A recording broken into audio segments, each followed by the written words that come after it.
Breaking today, Prince Harry and Meghan Markle accused of leaking highly sensitive information about a private meeting with Buckingham Palace and representatives for King Charles, unbelievably, to the Mail on Sunday's editor-at-large Charlotte Griffiths, the same woman who Prince Harry was trying to destroy in court. Charlotte Griffiths has made these revelations in an astonishing new front page article for today's Daily Mail, where she also reveals Prince Harry's latest drug shame, which involved pulling out some type of pill. She claims it may have been paracetamol, putting it on her tongue and saying, "Now I know I can trust you." This, by the way, was within seconds of meeting the then 27-year-old newspaper journalist. So Harry is in deep trouble on a whole load of matters. And he knows, because yesterday he tried to blame, and this was the GB News spin, he tried to blame soaring London temperatures and a heat wave as the reason why he snuck into the Chelsea hospital and was not pictured at all. Today he has broken cover, visiting the Birmingham Children's Hospital, where he is patron of the charity Well Child. He looked emotional as he hugged a nurse and engaged with the children. But of course, guess who hasn't showed up to support him? That ever-loving wife, Meghan Markle, who any time the shit hits the proverbial, hits the fan, seems to disappear. Of course, the big event happens at the Invictus 1 year to go countdown. If Meghan Markle leaves Prince Harry to do that on his own, I think you'll know there are now even more troubles within this marriage. But let me get to this astonishing revelation from Charlotte Griffiths, that this meeting, and it was a highly significant moment because it was a meeting between Tobin Andre, who is the King's most senior royal courtier on the communications side of things. Full disclosure, he actually used to be my boss when I worked at the Daily Mail, but he is an old Etonian and very, very close to the King. And he had this secret meeting, which was pictured by the Mail on Sunday, with Prince Harry and Meghan Markle's then senior staff members, Meredith Maines and Liam Maguire, at a private members club close to Buckingham Palace. And everyone wanted to know, how on earth did they get these pictures? Who was leaking this sensitive information? And given that the information was leaked to Charlotte Griffiths, the thinking was, well, it couldn't be from Prince Harry and Meghan Markle because they're suing the woman. But Charlotte in the Daily Mail today has revealed that is indeed what happened. She wrote, "What is even more galling, given David Sherborne, that's Prince Harry's slippery lawyer, and his line of attack, is that in the months leading up to my court appearance, Harry's circle had been very leaky indeed. I can now reveal that during the summer of 2025, a close advisor to Harry and Meghan had contacted me out of the blue and invited me to lunch at the Ivy restaurant in London. As a result of information given to me at that lunch meeting, I placed a series of stories in the Mail on Sunday that portrayed the couple in a positive light. This included a front page article which ran in July, suggesting that Harry and Meghan were attempting to rebuild their relationship with King Charles. It revolved around the fact that Liam Maguire and Meredith Maines, Harry and Meghan's USPR chiefs, were to hold clear-the-air talks with the monarch's aide, Tobin Andre, in London. I was duly tipped off about the meeting, which was held at the Royal Overseas League near Clarence House. The attendees settled themselves on a balcony plainly visible from the public park below. The Mail on Sunday arranged for a photographer to capture the cosy but very embarrassing scene.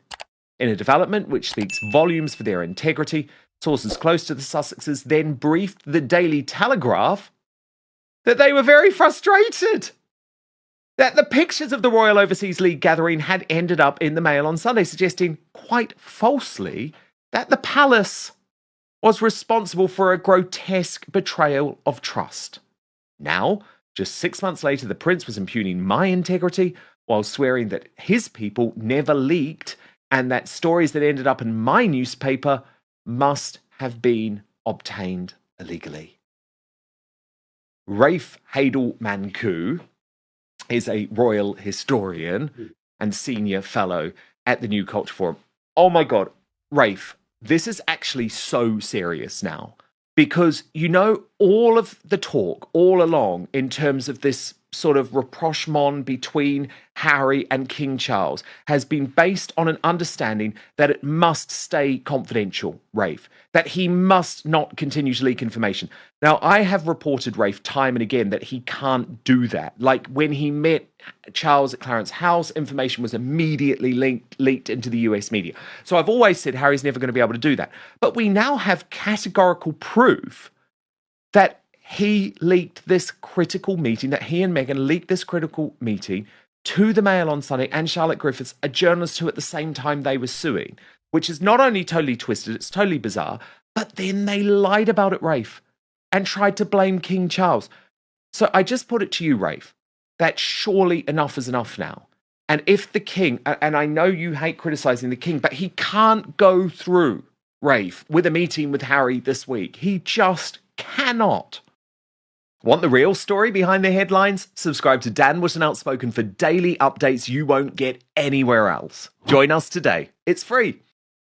Well, look, I think it's quite clear. This is extremely serious. They once again expose themselves as immense hypocrites. You wonder whether this is something pathological that Prince Harry simply can't stop himself, or is it Meghan saying this is what we must do?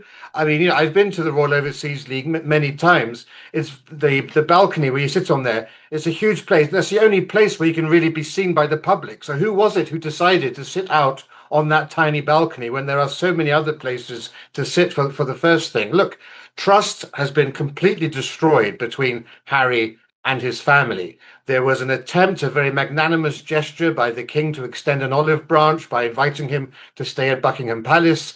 That, of course, we all know what happened there, where Harry replied too late, and then he declined, and then changed his mind.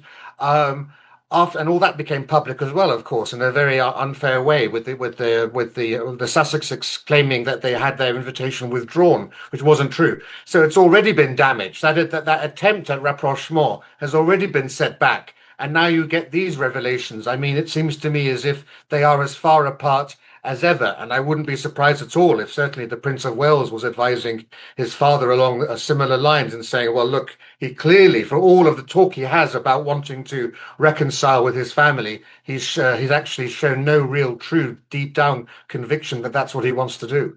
Well, I couldn't agree more, Rafe. Seriously, the fact that he will actually work with newspapers and leak private information to newspapers who, at the same time he is trying to destroy and trying to make out to the public, are so morally reprehensible that they should not even be in business, proves to me, once again, and you know that I've been very hot on this for a number of years, that Harry and Meghan, you cannot trust a word that they say, because they will say one thing in public, Rafe, when it suits them politically, but then act in a completely different way behind the scenes. What's most extraordinary today, Rafe, is that we did get the briefings to the newspapers, which I still think give Harry and his team far too much credence in terms of how he is going to cope with this court loss. And I do think it is just worth reminding everyone, Rafe, this is not just a normal, this is not like, oh, you lost a case. Harry had made this his life's mission, okay? And it wasn't like a split decision. It was a total thumping by Justice Nicklin. But yet he's briefing to the Daily Telegraph that he just thinks that he can keep calm and carry on and focus on his charity work now, which to me just feels totally, totally delusional. But the Daily Telegraph's Victoria Ward, who is their deputy royal editor and is the person who gets all of the contact from Harry and Meghan's team, says that he does plan to do just that. A bullish Prince Harry has just pledged to put the defeat behind him and shift his focus to his charity work. They report that the Duke has not discussed whether to appeal the verdict with David Sherborne, his barrister, and is not expected to have any further contact with him this week. One source said he was determined not to let the ruling further overshadow his charity engagements. He was unlikely to spend any more time assessing his next steps until he returned home. The Duke has 21 days to ask the court for permission to appeal, So there is plenty of time for him to sit down and absorb it all when this week's work is behind him. Plans to deliver a victory statement, which were being thrashed out right up until the ruling was made public, were swiftly shelved. The plan to have both print and broadcast media at an Invictus engagement that took place at the Royal Hospital, Chelsea on Wednesday had already been abandoned. The Duke was originally expected to be joined by his wife, the Duchess of Sussex, for private meetings and a reception involving Chelsea pensioners before he decided it was unsafe for her and the children to travel to London without any police protection. The visit was also due to be covered by the media, but at lunchtime on Tuesday, the plan changed. A source insisted it was because of the extreme heat forecast and the lack of shade in the hospital grounds, which meant the public element of the job, meeting veterans, had to be shelved. In the event, the Duke attended a series of private meetings before joining a strategy session with former Invictus Games hosts and partners. There were no reporters present and just an Invictus photographer to capture the moment for posterity. Today, he was back in the public eye, of course, and then on Friday, he will be met with a gaggle of photographers, an event marking the one-year countdown to next year's Invictus Games. But Rafe, in all seriousness, the only question that I am hearing asked now with people involved in the Invictus Games is for how long Prince Harry can actually even be connected to this organization that, yes, he did found, but he founded it when he was a member of the royal family, and his constant terrible headlines are actually now posing a reputational threat to this charity. Yeah, and of course, he's lost association with so many other of the foundations and projects that he launched. They've all fallen around him in tatters, and this is all that he has left. And, he's clinging to it as if it's a life buoy, because it's essentially the only thing keeping him and keeping his reputation afloat. I mean, let's be clear here. He has suffered the most devastating of defeats, an immense humiliation at the hands of the British legal system. It must be gnawing at him. He's putting on a brave face because his PR team have told him to put on a brave face. But you can bet your bottom dollar that media presence would have been there at the Royal Hospital, Chelsea, if he had won that case. He would have been smiling like a Cheshire cat. Oh, yeah. Instead Oh, of yeah. And that's why he wanted to stay in Buckingham Palace, Rafe. I find that so despicable. He actually wanted to deliver his victory statement or film something from within Buckingham Palace. I mean, that is just so bad. Rafe, can I ask you what you think about Meghan's disappearing act, though? Because the one thing that you will say about Prince Harry is that he is always there for that woman, no matter what terrible things she does. I mean, I think of the example of her giving, this moment. Do you remember that when she sort of mocked her curtsy to the late Queen, and Harry just had to sit there and shut up, and he was clearly horrified, but it's, he sort of supports his wife through all of these things. And yet, Rafe, have you noticed that any time the chips are down and that he's in deep trouble or he's being criticised, she makes herself scarce? And look, she may well fly in overnight because remember, they have to do this Althorpe filming at Althorpe for a documentary that they've got planned about the 30th anniversary of Princess Diana's death.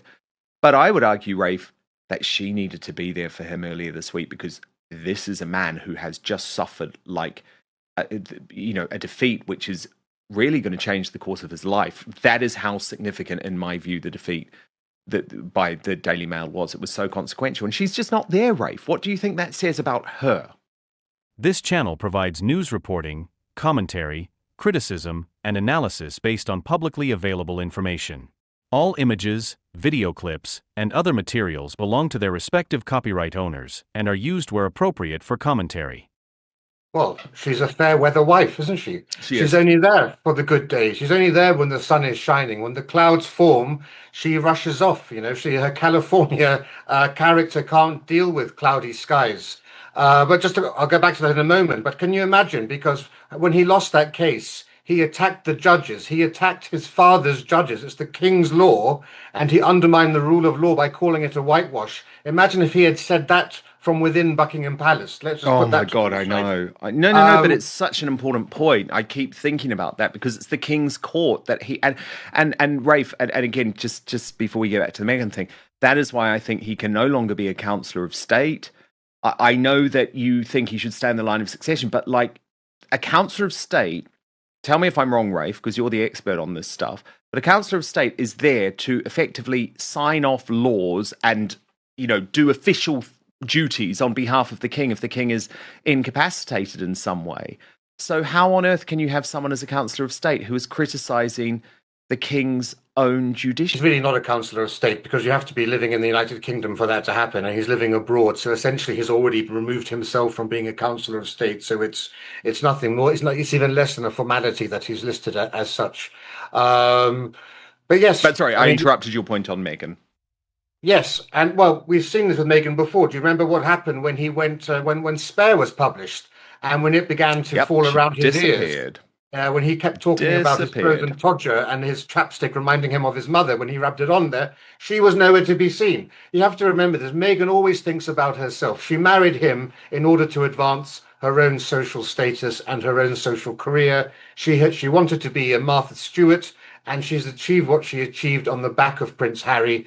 This has always been a marriage in which the key target, the key beneficiary was Meghan, and Harry was simply there to officiate for her to become what she wanted to become. And the proof is in the pudding. And we know full well, of course, all the stories we get about her not wanting to be in the UK because of the security issues and so forth. She could have come here so many times anonymously. You know, the Queen used to go to the Kentucky Derby to visit her friends who were horse breeders there privately. Prince Charles, Prince Edward used to go to Canada and Australia on private visits. We were none the wiser. There is no reason Harry, Meghan, and the kids couldn't have gone on a private jet to Well, William and Balmoral Catherine go on anytime. their private family holidays even now.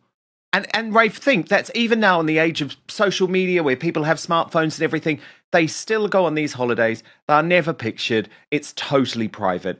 And Harry and Meghan don't want to do that because I think they're trying to play the king to force him into giving them security. Rafe, another thing that's been coming up this week is this nickname within the palaces. And the reference to the fact that Harry and Andrew Mountbatten Windsor are now described as the Dukes of Hazzard. Indeed, Tom Sykes of the Royalist Substack, his new book is actually going to be called The Dukes of Hazzard. But Kate Mansi, the assistant editor of The Times, reports today, Rafe, palace insiders refer to Harry and Andrew Mountbatten Windsor as the Dukes of Hazzard, the only official sounding title still attached to the king's disgraced brother, who was stripped of his titles of Prince and Duke of York last year. Courtiers saw the king's patience snap again last weekend over Harry. On Monday morning, breaking news alerts quoted the prince's spokesman, who confirmed that Harry had accepted an offer to stay at Buckingham Palace. Not true, said palace officials moments later. Any reporters who get updates from the disappearing messages on Harry's spokesman's WhatsApp group must have suffered from whiplash. Harry is Captain Chaos, says one bewildered observer. One source even suggested that Harry's spokesman's statement that the Duke would stay at Buckingham Palace may have been a trap designed to force the palace into coming good on the offer for the sake of appearances. But Charles was not for turning. Over the weekend, the suggestion that the Duke would deliver an on-camera reaction from an undisclosed location set alarm bells through the palace. If Harry, and this is the point that you were making, Rafe, delivered an excoriating attack on the king's courts from under the sovereign's roof, it could prove embarrassing for Charles.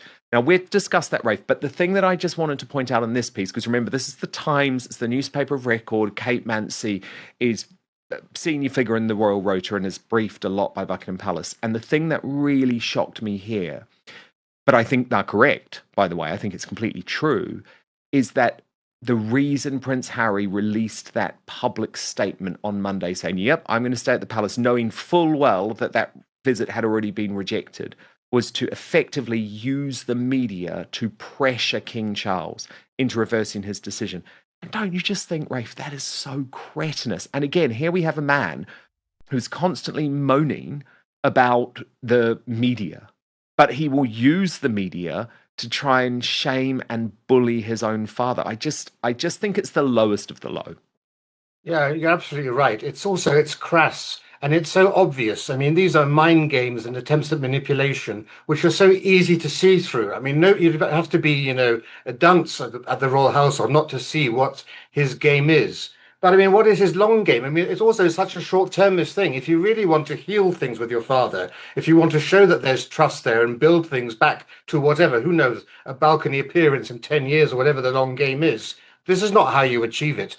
And let's remember what happened here. He went into a long sulk because Ravek, who decide whether he gets full security or not, they decided he wouldn't get security during this visit. And so then rather than respond to the kind invitation of his father to stay at Buckingham Palace, rather than respond by the end of last week as he was told, he went into this long strop. And then a day after the deadline, he then declined the invitation. And then a few hours later, he accepted the invitation, by which point he was told it was too late. But then he releases this statement as well. I mean, it's absolutely jaw-dropping to think that he thought this strategy would A, work, and B, that it would somehow wouldn't interrupt a chance of a reconciliation. Rafe, I also think Prince Harry is delusional to just believe he can move on from this court case, because I think it's really important to point out, Rafe, exactly what he was trying to do, because it was genuinely about shutting down the Daily Mail, genuinely about ushering in a sort of Leveson 2, which would crack down on all of us, censor social media. We've already seen the British government is attempting to do that, take over the algorithm, meaning that channels like Outspoken are pushed down in order to give the BBC and Woke ITV and Sly News this sort of prominence, just as people turn off those broadcasters. And by the way, that's why I just beg of everyone, please do subscribe right now to YouTube. It's to Outspoken on YouTube, because it's completely free to do so, but we have to try and beat the algorithm. And please try and join us on Substack too, which is www.outspoken.live, because that way you get all of our content directly, and we're not reliant on an algorithm there. But it's really terrifying what's going on. But Camilla Tominey of the Daily Telegraph, Rafe, actually made a very good point that this loss is good news on that front for the British public, because it means that it's less likely that this intense regulation of the British media will be able to happen. So I'll get your reaction, but I just want you to watch what she's had to say on this, Rafe. Everyone's understandably focusing on Prince Harry losing this court case against associated newspapers, but we need to look at the bigger picture here. This is also a great loss for those involved in Hacked Off, the campaign group that is trying to introduce state regulation of the press. We know that was the ultimate aim, because Leveson 2.0 was mentioned no less than 55 times by the complainant's lawyer, David Sherborne. So this isn't just a victory for freedom of the press, but also for the British public, because without newspapers reporting without fear or favour, then there is no accountability for the rich and famous. You have to remember that it was newspapers that broke the story of, say, the expenses scandal, of Angela Rayner not paying enough stamp duty, of, indeed, the recent revelations surrounding Nigel Farage. Rafe, do you think she's got a point? He has a point, and certainly it's a very bad day for Hacked Off, and it certainly doesn't mean we're going to have another Leveson 2. But make no mistake, there are dark days ahead for all of us in the media and all people who like to watch independent media. It's already the case that the Telegraph has now been bought by a massive company internationally, which is far more left-wing and centrist than the Telegraph has been historically. It's the case now that the Spectator, the editor there is now Michael Gove, a man who won't apologize for the Boris wave, the greatest act of damage to this country probably in 1,000 years. So even the print media here, which you could once rely on, has already been bought up by elements that weren't as traditional as they have been in the past. And then, of course, you've got a government with 3 years left, which is basically going to try to strangle independent media as much as it can by basically thwarting the algorithm, prioritizing the legacy media. BBC, Channel 4 will now get priority over Outspoken, over the New Culture Forum in people's feeds. You've got the Online Safety Act. You've got every app, and we are again the canary in the coal mine, because no other country in the Western world has got a hatred for free speech as you're seeing being exercised by our democratically elected government. We've now become the pariah amongst the West for free speech nations, which is all the more painful given that free speech was born in England. So yes, this is a minor setback for them, but their agenda is still clear. Then the key thing driving all of this is to silence the truth tellers. Absolutely. And Rafe, in terms of the destruction of the UK, getting so much feedback in from our outspoken audience today. So let me just get to some of it before we reveal today's greatest Britain and Union jackass. Flowers in her hair posts, I'm in Florida. I've seen the cat bones on the street after the Haitians have their weird voodoo cat sacrifice and meal. Because, of course, it is happening. As I said, it's happening here in the UK with a lot of the Islamists now eating swans and seagulls and cats, which is illegal, but by the way. Paul Andrews, 2743, says they're not just killing wildlife, they're killing farm animals as well. A friend of mine had 2 calves killed by immigrants in recent years. Max Hobby 1701 says this country is headed for disaster. Once it starts, there will be no stopping. Labour wants war against the British people. They are going to get it. Kilo Foxtrot Delta 6112 says, I lived in Peterborough 16 years ago and the migrants were eating all the ducks on the river, and that was 16 years ago. And Drew Lang says, make no mistake, the police, the establishment chose their side after Southport. I think you're right on that, actually. Douglas Murray saying this week, and we're going to focus on this on the show tomorrow, that he believes that Starmer lost the prime ministership as a result of Southport. And thank you so much to your super chats as well. Avatar X says, if the invaders eat the gulls, bird flu will get them. Well, yeah, but bird flu can spread, can't it? That's the goddamn issue. It's so unhealthy what they're doing. And Liam G5192 says, love your videos. Thanks. Truth is power. Your work is essential to saving the West. Well, thank you, Liam. All I can ask, and I know it's such a bore, but please subscribe here on YouTube and also on Substack at www.outspoken.live, because they want to get us in the algorithm. So what we have to do is beat the algorithm, and the way we can beat the algorithm is if you subscribe, effectively. Okay, a reminder of today's greatest Britain and Union jackass nominations. Rafe went for Lisa Nanny, actually for the reason that we've just discussed, because she wants to prioritise the MSM on YouTube, and she's also quit X.